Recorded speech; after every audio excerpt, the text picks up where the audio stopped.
This kitchen I'm cleaning up today is straight up a biohazard scene. We got urine jugs, rotting food, and honestly, who knows what else is in here. My job, make it safe for the family to cook and eat here again. But before we get to work, the real question is, how does a kitchen even get this bad? So before I nerd out on the psychology of magical thinking, I gotta address the biggest problem right now blocking me from cleaning this kitchen: these urine jugs. They keep staring at me and begging for me to step on them, so let's drain those out and start breaking my back picking up all this trash.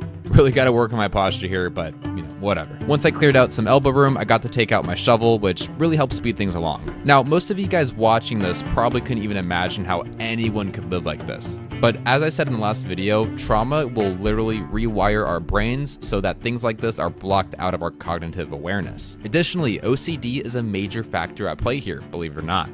Magical thinking, a symptom of OCD, can rewire someone's brain to think that their own bodily fluids as something they need to keep as a survival resource.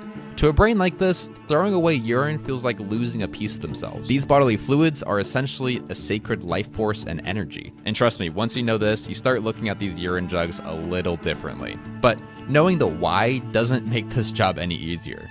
Because now I've got to go figure out how to not slice my fingers on these rusted sharps. Sharps like these can honestly sneak up on you so quickly, so you gotta be very, very careful with where you're sticking your fingies. I used this little plate thing to help scoop up trash into the bin, and finally I was able to get rid of the table. Thank goodness, because now I've got so much more room for my shovel to carry the stuff out. Once I got all the contents off the floor, I went straight into the sink where there was enough straws to kill a small bale of turtles. RIP, my guy. Once that was dealt with, I got the rest of the counters done, and boom! These counters be looking kind of fresh. The landlords do plan on ripping out all the cabinetry and the flooring and the appliances, but we got the dining room to do now, so